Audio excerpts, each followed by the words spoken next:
Sound is half the story. I truly believe that, and I always love those moments in cinema when you can kind of just lean into the music and the imagery to tell the story. So it's a big part of this film, and I kind of conceived the film as an in-camera science fiction film. I wanted to feel as organic and real as possible, so that philosophy, I think, bled into the sound design as well. It takes place on Earth after a huge war, and it's all desolate and wasteland, really.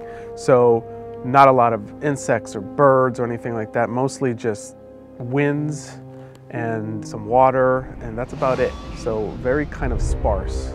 My initial question was, how are you shooting this? Where are you shooting it? What are you doing?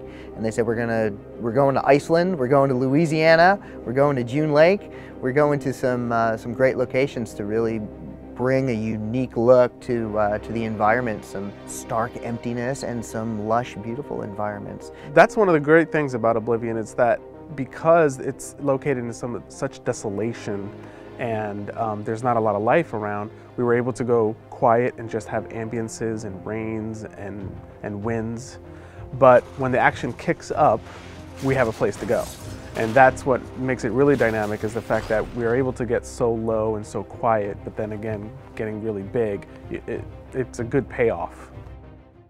I wanted to spend the rest of my life here. Jack. An object came down in 1-7. Got it. On my way.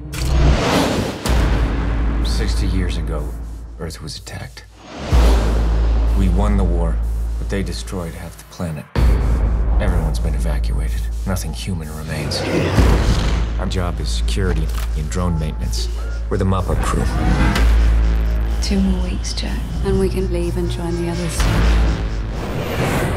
I have a background in music. I started playing piano at a young age. I thought I was going to be a jazz saxophonist. My sound designer, Ren Kleiss, is also a musician. So we find that music tends to be a really great way to talk about sound. The language and kind of syntax of music is really useful. The biggest sound issues or sound ideas that Joe had were the drones and the bubble jet. Those were the 2 biggest players in the film, and he wanted to make sure that those drones actually had some character and wanted to make sure they were menacing and all that kind of stuff. The drones will handle this. That's a negative, Tower. They're firing on survivors. I said to my sound designer, Ren Kleiss, I like the idea of kind of an evil R2-D2.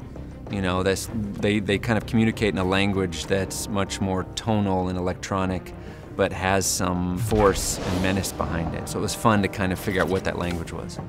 The drones are these robotic kind of flying orbs, and very technical, very high-tech creatures, but yet we still needed to portray some type of level of communication that they have with Tom.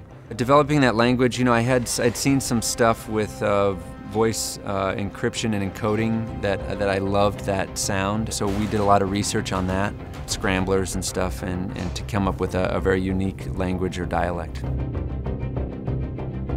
The whole philosophy for the movie was to try to shoot everything in camera, so we decided that it made sense to build a full-scale version of the bubble ship. Are you okay? No. Which basically was a twin turbine, 2-person jet, and it had all these little technical beeps and stuff that needed to be created out of nowhere.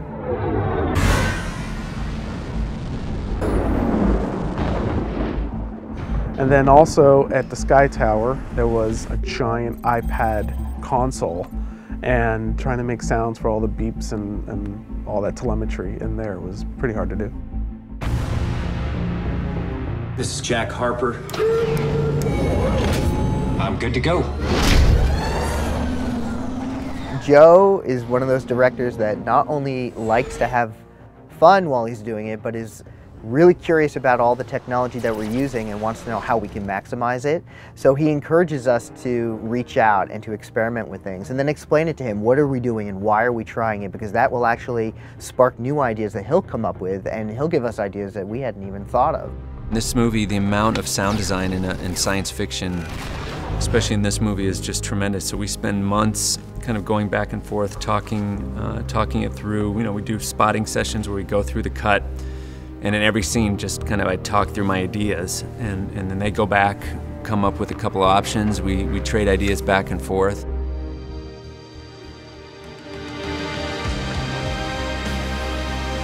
My sound is very cinematic in a very electronic way. I was very inspired watching the pictures, and it was beautifully shot.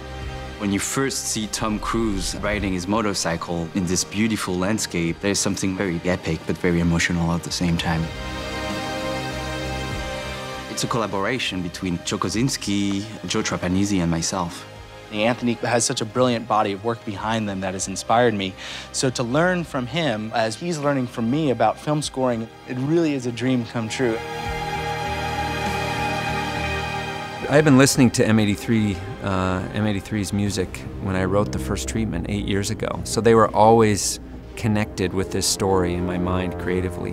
When it came time to start to make the film, I reached out to Anthony and found out he was very interested in doing a soundtrack for a film. He loved the story. I showed him some visuals. I think it really inspired him.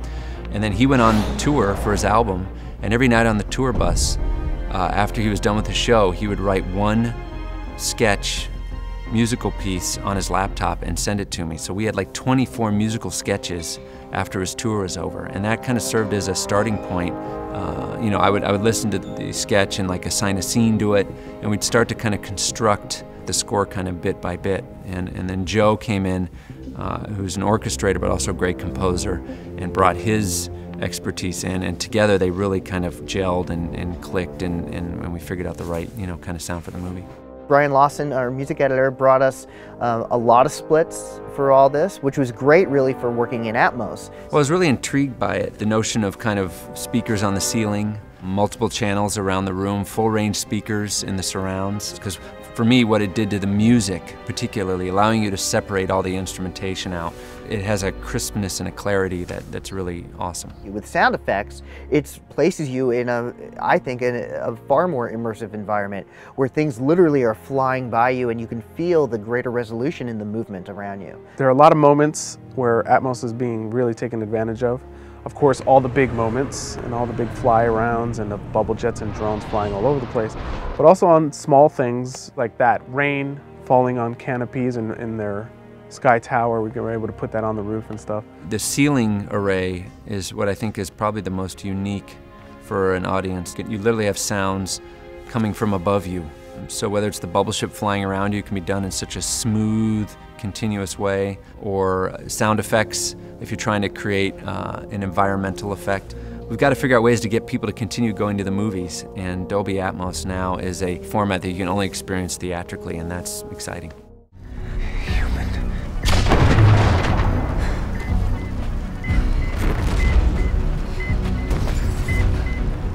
Tower, we have got survivors. There are 4, check it, 5 survivors. They are human.